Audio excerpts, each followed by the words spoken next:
Ghost Modern, Chapter 3. Are you okay, my dear? Something scared you? Sarah almost fell back into the house.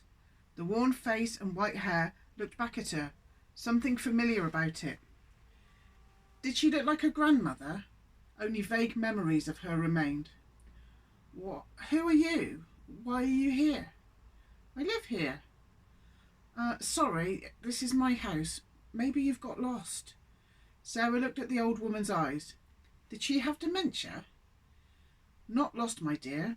I've lived in this village longer than anyone can remember, especially me. I've always been here. She looked deep into Sarah with eyes that glistened and made Sarah think of a much younger woman, just for a moment. This is my home. The old woman smiled and breathed in the air and looked around her. Sarah stood for an uncomfortable few minutes. The woman wasn't going anywhere. In fact, she seemed frozen into place in the front garden. Sarah imagined she would take root. The time was stretching out, and Sarah felt the pressure to break the silence. The old woman seemed happy to let it stretch forever. Would you like to come in for a few minutes? Have some tea? The words seemed to form without her. The old woman focused back on Sarah. She nodded slightly and strides in through the door, almost knocking Sarah out of the way. She goes straight into the living room and sits down on the sofa. Sarah is disconcerted by the way the old woman seems to know the house so well. She pauses at the entrance to the living room. She doesn't want to leave the old woman alone in the living room, but she also feels awkward in her presence.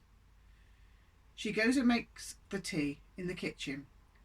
Her thoughts were a jumble and the boiling kettle jolted her. She takes 2 mugs into the living room. Oh, I didn't ask how you take it, sorry. It's exactly right, of course. The old woman took a sip and gave Sarah another penetrating gaze. An obvious thought suddenly came to Sarah. Oh, I see. This used to be your house, Miss... Actually, I don't know your name. No use to be about it, she chuckled to herself. She didn't elaborate further on the house or her name.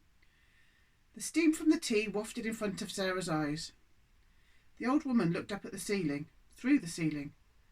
How's John been? Sarah's mouth dropped. How do you know I've never met you? It's a small village, Sarah. Sarah's mouth closed.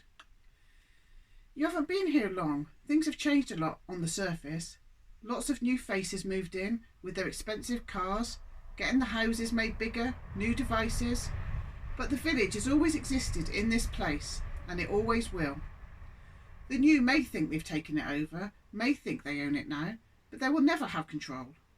Beyond the surface is where everything grows out of. The ground of all there is. That never changes.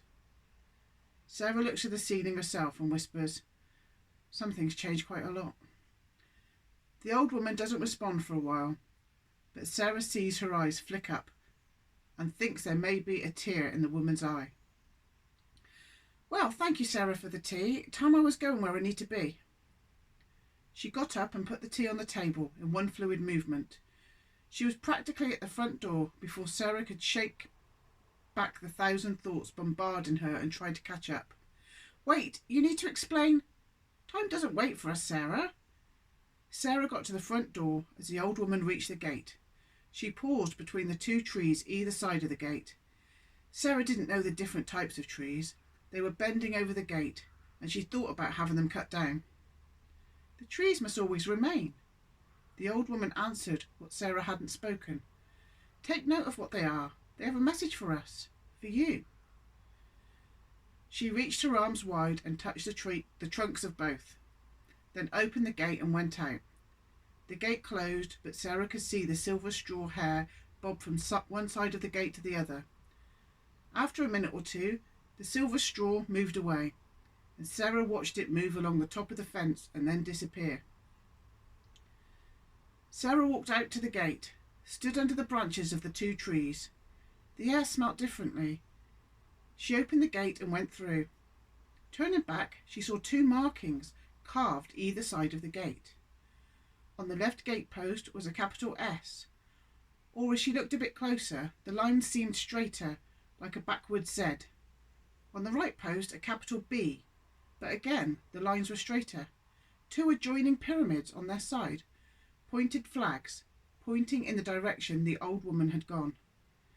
Sarah looked down the path, but she was gone.